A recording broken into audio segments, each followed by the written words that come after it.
Sunshine State. Now on Bay News 9. Controlling the bear population in the Sunshine State, a controversial plan might be moving forward. I'm Jason Lanning in Ybor City. Good news coming for a business that was shut down for a week after the big fire at the amphitheater. We'll tell you about it just ahead.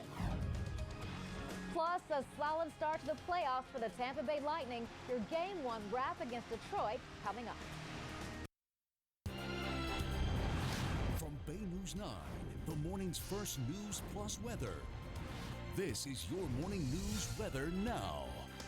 Hello, everyone. Good day to you on this Thursday. It is April 14th. I'm Erica Riggins. Thank you for joining us and for watching Bay News 9 News Weather Now. Now continuing coverage on the controversial bear hunt here in Florida. We're learning officials are once again talking about holding the hunt later this year. Nothing is official yet, but it is the first time we've heard which way this agency might be leaning. Bay News 9's Fallon Silcox is in our web center with more on the discussion. You may remember last year's bear hunt season. It sparked a lot of controversy, being that it was the first in over 2 decades. And tens of thousands of people spoke out, the majority opposing it. And while there's no final decision just yet, after FWC met yesterday, it's looking like October 2016 could be the second black bear hunting season. And thousands of people have already signed this petition right here on change.org. Right now it's at over 6,400 supporters of people protesting this black bear hunt. The Florida Fish and Wildlife Conservation Commission attributes a rapidly growing bear population across the state, saying allowing the hunting season helps control it. Authorities say the surge in the number of black bears is causing people problems, with numerous attacks and other issues involving black bears, especially in Central Florida. Last year's black bear hunting season was supposed to last only a week, but after just 2 days, hunters reached the quota set by FWC, killing 304 black bears. Petitioners say that quota was a, quote, grotesquely disproportionate overreaction to a few isolated incidents of human-bear conflict. And they believe there are ways to manage the population and interaction with humans without hunting the bears. Now, the bear hunt wasn't actually on FWC's meeting agenda yesterday, but it was brought up by a commissioner. No official decision on whether to allow a 2016 hunting season will be made until June. In the Web Center, I'm Fallon Silcox, Bay News 9. According to FWC's website, scientists estimate there are more than 4,300 bears statewide right now, with the highest number being in Central Florida. New details now on the fire that ripped through the amphitheater event facility in Tampa. After being shut down for a week, a neighboring business says it's ready to welcome its customers again. Bay News 9's Jason Lanning is on scene in Tampa. He has a closer look at the cleanup 1 week later. Exactly 1 week ago, we stood almost in this exact same spot. At the time, 7th Avenue was closed knee-deep in water and the distinct smell of smoke. Well, today, some good news as yet another business is reopening after the big fire at the amphitheater. It hurts me that people love the live music. I have employees that depend on the money, and it just really hurts the city as a whole. That was Jazz House owner Eric Fleming in the early morning hours last Thursday, talking about the fire next door and the loss at his business. But now some good news. The Jazz House will reopen after being shut down for a week. Restoration crews scrambled to clear out the smoke and water damage. There will be some last-minute work happening today at the Jazz House to get it ready for tonight. On its website, the Jazz House says they'll have the Beatdown Band playing live for Ladies' Night. The owner and staff, of course, are hoping for a very good reopening night after they have been out of work for the past week. On scene in Ybor City, Jason Lanning, Bay News 9. All new for you this morning, a busy night for crews in Clearwater. Police and firefighters responded to a suspected meth house overnight. It was at the Capri Mobile Home Park. That's right off US 19. Law enforcement received information about possible drug activity at the house. The fire department was called in just as a precaution. We're told that's standard procedure in these types of cases. Both crews were on scene for hours. Detectives arrested one person. This investigation is ongoing. A convicted killer on death row is asking for a reduced sentence And the ruling in his case could affect all death row inmates. According to the Tampa Bay Times, Mark James Assay is citing a newly signed death penalty law. That law states 10 of 12 jurors must agree to a death sentence. But in his case, 9 out of 3 jurors recommended his death sentence. Now his attorneys are able to make the argument because one of the main questions surrounding Florida's new law is whether it should be applied retroactively. If Assay wins his case, it could allow dozens of other death row inmates to follow his lead. We have an update now on a story we've been following for you. A Texas teenager may be heading to jail.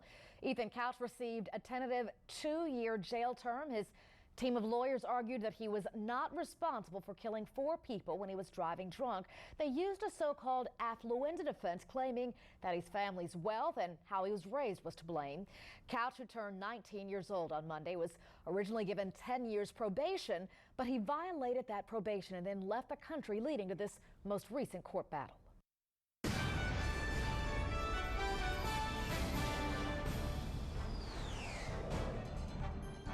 Democratic presidential candidates Hillary Clinton and Bernie Sanders will take the stage tonight for another debate.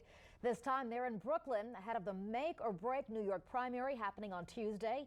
Both candidates have ties to the state. Sanders was born in New York, and Clinton, who has her campaign headquarters there, was New York's U.S. Senator for 8 years.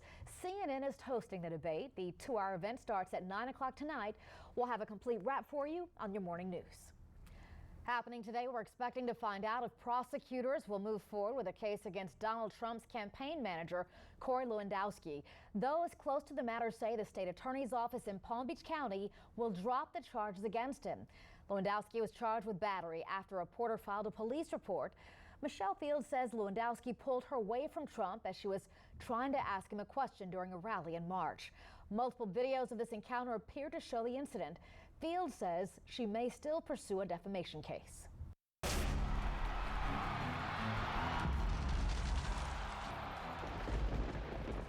Let's go Bolts. A great way to start off the playoffs. The Tampa Bay Lightning won the first game of the opening round against Detroit.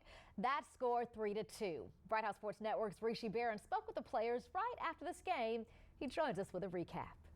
The word adversity was projected onto the ice here at Amalie Arena before Game 1. Well, the Tampa Bay Lightning projected that throughout their play the entire night. They got behind, they came back and scored a goal. They had a goal disallowed, came back and got it back. And that adversity, the reason that they take a 1-0 lead into Game 2. On the bench, all we said is that we just want to keep on rolling, keep on going, and for us, we just battled back and got that emotion and just got it rolling. I just thought we got stronger as the game went on, and whether it's experience from the playoffs last year or our team being together or the quiet calm we have and the calm we have in our goaltender, it just all adds up. It seems like we always go down in game ones. I think tonight not only did we play well, we dealt with adversity. We were down at a certain point, so that's good. That's how playoff series are, so we're happy with the way we played. Nikita Kucherov, the star of the night. John Cooper saying after the game that he's a special player. He's able to do those things, and they certainly needed him with Steven Stamkos being out throughout this series. But Cooper said we're going to need more players to step up and score goals if we're going to get on to round 2. Reporting from Amalie Arena, Rishi Barron, Bright House Sports Network. And the excitement continues tomorrow night. Game 2 is set for Friday at 7 o'clock at Amalie Arena. From the ice to the ball field now, thanks to the Tampa Bay Rays. Tampa police have a new tool to help build relationships with residents. The team donated more than 1,000 free game vouchers. They'll support TPD's Connect, Protect, Respect initiative.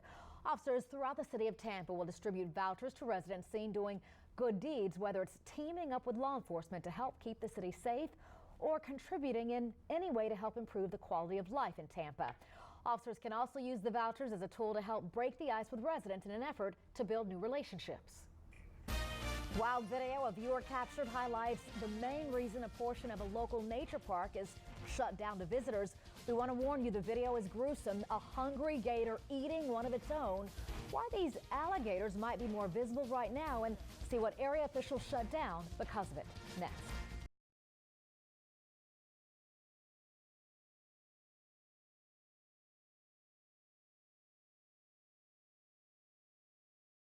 We're continuing our coverage on National Crime Victims' Rights Week. 6 people from Florida were honored for their countless efforts helping victims. Attorney General Pam Bondi presented the awards at an annual ceremony at the state capitol yesterday. 3 of this year's honorees are from right here in the Bay Area: Amanda Brennan, Jennifer Sands, and Vanessa Washington. They were recognized for their distinguished service. A crime victim and now advocate shared her story and how it motivated her to push for a new law. My rapist is in prison. He's serving a 22-year sentence, but it was concurrent. That's what inspired me to go and reach out to my legislators to write that law that would prohibit any other sex offender such as mine from having to serve a concurrent sentence. Florida is one of many states making significant progress in recognizing victims' rights and providing services they need. Also in Tallahassee, a full audit is underway for Visit Florida, the organization accused of secret dealings that may have been paid for with taxpayer money. Our Capitol reporter Troy Kinsey has the latest. It's a story we told you about a couple of weeks ago, a financial review over at Visit Florida, the public-private partnership in charge of promoting tourism. Well, now that review's been expanded to a full audit by Governor Rick Scott. It comes on the heels of revelations of secret contracts between Visit Florida and celebrities who effectively serve as pitchmen for the Sunshine State, not to mention a $14,000 vacation paid for by taxpayers for a group of Chinese journalists. To hear it from the governor, it's important that we, the people, know exactly what our money is buying us. In Tallahassee, I'm Troy Kinsey. A road rage incident that happened on the Courtney Campbell Causeway is lighting up the internet. The YouTube video shows a group of motorcycle riders and a man driving a BMW getting into a fight. There they go. Then a woman, the passenger in the BMW, pulls out a gun to break things up. And it's gotten more than 500,000 hits on YouTube in just a few days. But authorities say one simple call could have prevented all of this from happening. Don't ever confront an aggressive driver. Don't confront in a road rage situation yourself. Back off, call 911, ask for local law enforcement. Local authorities say they received no calls about this incident, and it's not clear when this video was recorded. The man who posted the video to YouTube says he received it via email and does not know any of the people involved.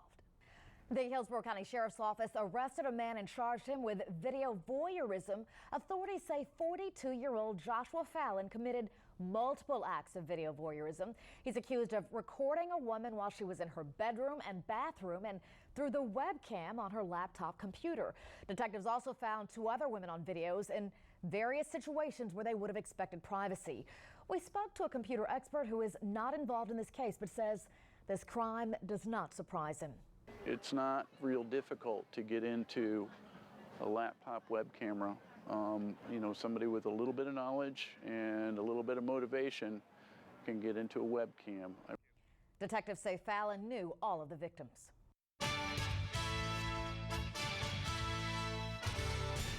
Right now on this Thursday, we want to take you county by county. Let's kick things off and poke on this Thursday morning. Incredible video of an alligator taking a bite out of another gator, but we want to warn you, it is graphic. This was shared with Bay News 9 on our Facebook page. Take a look, the larger alligator capturing and eating another much smaller gator. It was all caught on camera at Circle B Bar Reserve. And it's not really surprising to our viewer, Alex Figueroa. He captured this video while out on his morning walk over the weekend. Alligators are out and about for mating season. In fact, visitors should know a section of the park is temporarily closed, part of Marsh Rabbit Run, near the same area where the video was taken because of mating season. All right, turning our attention now to Citrus County this morning. The old racetrack now has a new name. According to our partners at the Citrus Chronicle, it's now called the Citrus County Speedway and Track, LLC.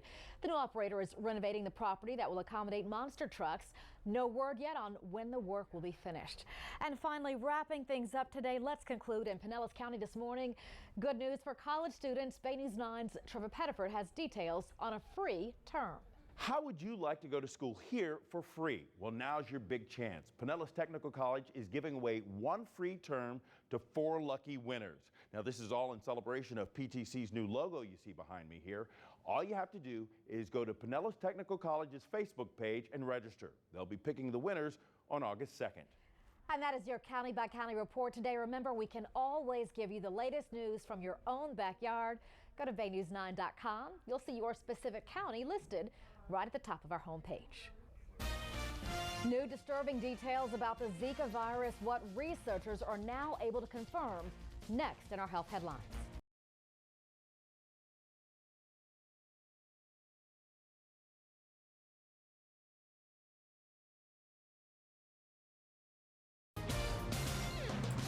Welcome back to Bay News 9 and your health headlines today. A major update to what we know about the Zika virus. The CDC has confirmed it does cause microcephaly, a condition in which the brain does not develop fully. Scientists say the Zika virus also causes other birth defects. Now, this is the first time a mosquito has been found to cause congenital birth defects. The CDC director calls the news a turning point in the Zika outbreak. And a new push to fight heroin addiction. Doctors at Yale are offering 8-hour training courses so more doctors can prescribe buprenorphine, a drug that treats addicts. Once licensed, a doctor is only allowed to treat 30 patients in their first year. Now, that number goes up to 100 patients after that. Last month, about 20 Yale physicians became licensed. But the great thing is that they're coming from a lot of different specialties. So we had emergency medicine, primary care, psychiatry, and there were some practitioners from the community who were able to come in, because that's really who we want to reach as well. This drug works by treating withdrawal symptoms like sweating, racing heartbeat, nausea, muscle pain, sleeplessness, and anxiety. A new study looking at an interesting connection, how much money you make to how long you can expect to live. Listen to this. According to research published in the Journal of the American Medical Association, top earning Americans live longer, 2 to 3 years longer. And for more health headlines anytime, you can always go to our website, baynews9.com/priority health. A Bay Area man is hoping to make a difference in the lives of elderly people living in nursing homes by using the gift of writing. Ronald Tyson's grandmother is in a nursing home. He noticed that some of the residents there were being forgotten. So he came up with the idea of making cards for them. Since then, hundreds of cards have been sent to him to give out. It was like every day I was going to the mailbox and another envelope was showing up with cards inside of it. Ronald has created a GoFundMe account to help raise funding for cards and supplies. For more information, you should log on to our website, baynews9.com. Vying for New York, the Democratic presidential hopefuls receiving big endorsements and making their rounds across the Empire State ahead of tonight's debate. Who is tossing their support behind Clinton and Sanders? We'll give you a look next.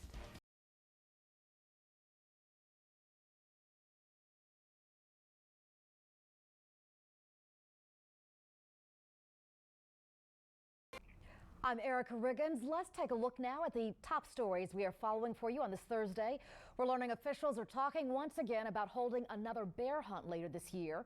Nothing is official yet. You may remember last year's bear hunt season has sparked a lot of controversy. The first bear hunt in more than 2 decades. Tens of thousands of people spoke out. The majority opposed it. And while there's no final decision just yet, after FWC met yesterday, it's looking like October 2016 could be the second black bear hunt. And after being shut down for a week, a business near the amphitheater event facility in Tampa says it's now ready to reopen. Restoration crews scramble to clear out the smoke and water damage after fire ripped through the amphitheater. There will be some last-minute work happening today at the Jazz House to get ready for tonight. And police and firefighters responded to a suspected meth house overnight. It was at the Capri Mobile Home Park on US 19. Law enforcement received information about possible drug activity at the house. Detectives have arrested 1 person so far.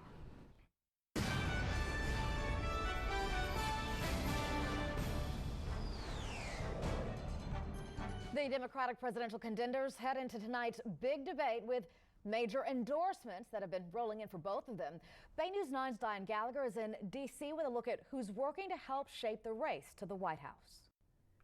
You know, even though endorsements haven't really been major difference makers this campaign season, it never actually hurts to add one to the list. And especially when you're Bernie Sanders locking down your first official endorsement from a fellow sitting senator. Wednesday, Senator Jeff Merkley from Oregon penned an op-ed in the New York Times calling Sanders a, quote, determined leader.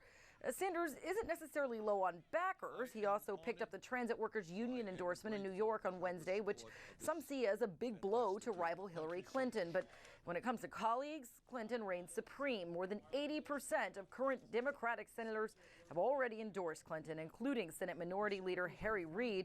Merkley, the only active U.S. senator to get behind Sanders, believes there's a reason for the disparity. Most senators took their positions very early on at a time that I don't think people anticipated that Bernie Sanders was going to become a significant player in the presidential primary. Perhaps if we were to turn the clock back, there'd be a lot more company. Now, Clinton also scored a major endorsement this week, the New York Daily News, a notable endorsement that comes on the heels of that awkward Bernie Sanders interview. Now, the Daily News editorial board says to vote Hillary because, quote, her plans to give working and middle-class Americans a fighting chance at rising incomes are far superior to Bernie Sanders. Now, Clinton and Sanders will face off on the debate stage Thursday night in Brooklyn, and New Yorkers head to the polls Tuesday, April 19th. In Washington, I'm Diane Gallagher. Back to you. Time now to do some fact-checking. Today, a statement from GOP frontrunner Donald Trump about Iran and terrorism. But is his statement true? Al Rochelle puts it to the PolitiFact Truthometer. Good morning, everybody. I'm Al Rochelle, joined by PolitiFact writer Josh Gillen. All right, Josh, today's statement coming to us from Republican presidential candidate Donald Trump. And today's topic, Iran and terrorism. In a speech to the American-Israel Public Affairs Committee, Trump said, and we quote, during the last 5 years, Iran has perpetrated terror attacks in 25 different countries on 5 continents. All right. Truthometer, how did you rate it? All right, we actually rated this one half true, and you know the big part, the part that he really has correct here, that experts all told us, is that Iran is a sponsor of international terrorist groups. They have their hands in a lot of things. The problem here is that the talking point, and this talking point really was taken from the Israeli government. He misstated it, and he used the word attacks, and that's not what the Israeli government had said. And you can go there and see what they have put on there that they've labeled as Iran being involved in something in another country, but these did not list attacks. They had listed they involved actually having some kind of reach, sponsoring it, giving money, weapons. There's a lot of different things here, and there's only a couple of actual attacks involved. So we called this one half true. Is plots another word that they used, or again is it just this financial backing that they know they could prove? Well, there was a whole range of things, and you got to remember, this is the Israeli government saying things. Well, one expert actually told us that, short of actually being in the Iranian government and being in charge of these kinds of things, no one really knows. No one really knows the extent that Iran is involved in these things. And there are plots, there's weapons sales, things like that, but it's a big question mark. Yeah, big suspicion, as the phrase goes. All right, Josh, thank you so much. Of course, we have more PolitiFact statements coming up this week, and this weekend on Political Connections. Have a great day, everybody. You can check out PolitiFact sources and documents on our website. Go to BayNews9.com and make sure you watch Political Connections right here on Bay News 9 every Sunday morning. It airs at 11 o'clock. We also have an encore presentation on Sunday night at 8. Our team takes a look at the best PolitiFact statements of the week. Many people in the Polk County city of Fort Meade are upset about new cemetery rules. They limit what can be left in grave sites to make the cemeteries easier to maintain. City crews recently took away flags, flowers, and other items that don't comply. People should have the freedom to mourn their family the way that they see fit. We don't necessarily always have to agree with their methods, but it doesn't make them wrong.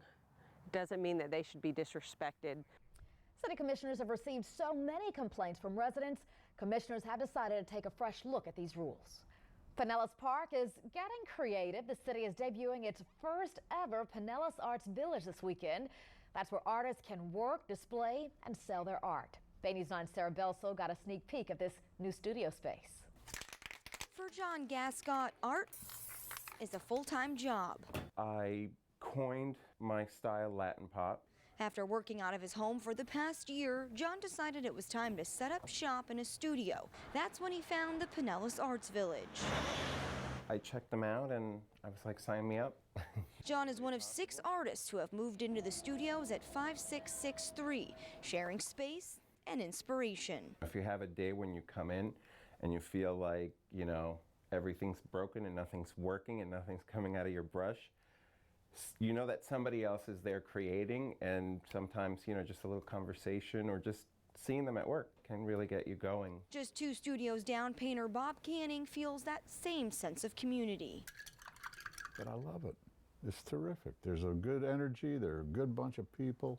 The studios also have 2 shared gallery spaces where all of the artists can show and sell their work. The Arts Village is all part of the City of Pinellas Park's goal to build a creative arts district. The city's changing, and they are actually embracing this area, and it's just a great destination for a lot of our folks, and neighborhoods are walking again. They're walking up here looking at the murals and looking at all the fun art that's all around. Bringing art around to the city, one paintbrush stroke at a time. In Pinellas Park, Sarah Belsol, Bay News 9. The studio's grand opening is set for Saturday night from 6 to 9 o'clock. If you're interested in renting studio space, log on to our website, baynews9.com. We have more information listed for you there.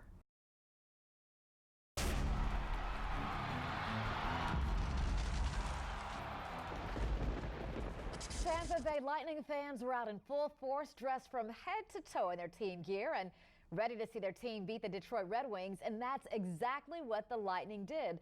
The Bolts beat the Red Wings 3-2. It's no surprise to fans who packed Amalie Arena for the first playoff game. We caught up with a few of them right after the game. Oh my God! You talking about sold out? We kicked their behind. If we're gonna do it Friday night, 2-0. If we're gonna sweep them, we're gonna sweep them, we'll sweep them. Oh, it's a nail biter all the way to the end. Great game though. What did the baby think? Oh, the baby? She was great the whole time. She was clapping. I love the excitement. Game 2 of the series is this Friday night. Fans say they believe the Bolts will go all the way. We want to give you a closer look at those highlights from that great game. Also this morning, the Tampa Bay Rays, well, they lost to the Cleveland Indians. Here's Bright House Sports Network's Lindsay LaCourie. She has your morning sports minute.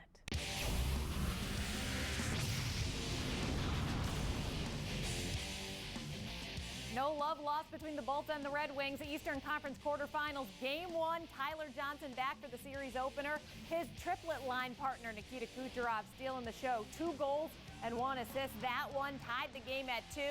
Third period, Alex Killorn scoring the game winner, hitting it out of midair. Bolts take a 1-0 series lead, 3-2 the final. Ben Bishop, 34 saves. Game 2 Friday night at Amalie Arena. Rays Indians, middle game of a 3-game set. Bottom 8, 4-0 Tribe. This is the Rays money inning, right? Kirk Casale double to deep center. Kevin Kiermaier scores. Next batter, Logan Forsythe, singles to left. Casale's going to try to score from second, but he would be punched out at the plate. It's reviewed and upheld. Rays lose 4-1. BHSN High School State Softball 7A District 10 Championship Thursday. Osceola Mitchell on channel 1147. So to be drafted and then traded to this organization and to spend 20 years here, I mean, you can't write something better than this. This morning, Kobe Bryant wakes up a retired basketball player, and it was quite the emotional send-off for his last game. The Lakers star spoke to the fans after the game yesterday about his long career and his love of the game. Bryant finished with 60 points in his final game of his career, leading the Lakers to an improbable win, 101-96 over the Utah Jazz. Another singer is canceling a concert because of North Carolina's new state law that requires people to use bathrooms based on their biological gender. Ringo Starr, the former Beatles drummer, released a statement that he and his fans must take a stand against hatred. Bruce Springsteen did the same thing. Critics say the law discriminates against transgender individuals. All new today, could Twitter help warn us about an earthquake before it happens? Data from the social media site shows many people start tweeting as soon as they feel a tremor, and those tweets actually move faster than seismic waves. Bay News 9's Caitlin Jones joins us to show us how this actually happened yesterday during a quake in Myanmar. Well, when a strong earthquake hit Myanmar yesterday, tweets like this one started popping up almost instantly. This person's in the nearby city of India and Calcutta. They just tweeted out very simply, earthquake. So About 3 to 4 minutes later, people in New Delhi, India, they started feeling that quake, and then they started tweeting out about it. But that means they had a 3 to 4 minute difference. That means if somebody saw that first tweet from Delhi, they might have had a short heads up that that tremor was coming. Now, the reason, I'll show you right here on this map. You can take a look at where Calcutta is down here. Seismic waves can move up to about 4 miles per second. So the distance between Calcutta and New Delhi, it's about 800 miles. So that means the distance between Calcutta and New Delhi after that earthquake, as those waves were moving between them, tweets were actually moving faster. Now, I wanted to take a look at what this would mean for us here in Central Florida. So I used this map tool to find out what locations are about that same distance, 800 miles from us in Tampa area. So I found the new Madrid fault line near Missouri. That one's actually about that distance. So if a strong earthquake hits there, which is actually inevitable according to scientists, we might see some similar data right here in Florida. So the U.S. Geological Survey, they've actually been taking to Twitter data to use this to try to track earthquakes and try to figure out how they can use Twitter to send out warnings to people about earthquakes in the future. In the Web Center, Caitlin Jones, Bay News 9. Tucked away on Florida's west coast is a little sanctuary making a big difference in the lives of animals. I'm Scott Fye, still ahead with Florida on a Tankful. Join us as we go behind the scenes and get up close and personal with the pelicans. Stay with us. Just about 90 minutes south of Tampa Bay awaits a small wildlife center that's making a big impact. As Bay News 9 Scott Fye shows us, native Florida wildlife injured in the wild have a brand new home. Here's Florida on a Tankful with greetings from Punta Gorda. Our main goal is to get these animals healthy again and release them back into the wild. Just off the Peace River in Charlotte County is a lesson at work under the trees. Our secondary goal is education. Maybe we can keep some other animals from being injured in the same way that these were injured. Robin Jenkins is the executive director at the Peace River Wildlife Center. Oh, look at this one. Here, native Florida birds in need of some extra tender loving care find it along the boardwalk. Everything from bald eagles, pelicans, and sandhill cranes Where are you going, Lou? to a white screech owl named Luma. It is entirely possible that his parents or siblings pushed him out of the nest because he would have been flagging predators to the nest. Each afternoon, the Peace River Wildlife Center makes a spectacle out of feeding waterfowl. The pelicans are like wide receivers and always ready to catch a fish. They're well taken care of, definitely well fed. This resident, a sandhill crane known as Chicky, has a scissor beak and needs extra time to devour mealworms. Robin says 90% of the birds here were hurt by humans. Just be cognizant that these guys are out there and it's their world too. That's Florida on a Tankful. I'm Scott Feiss with greetings from Punta Gorda. The Peace River Wildlife Center is open 7 days a week. Visitors are welcome from 11 o'clock in the morning to 4 o'clock in the afternoon. And you can find this center located in Charlotte County on the waterfront in Punta Gorda. Head to baynews9.com/tankful to find travel details like the address, and you can also get directions to the Wildlife Center. Scott also placed other weekend travel ideas on our website for you.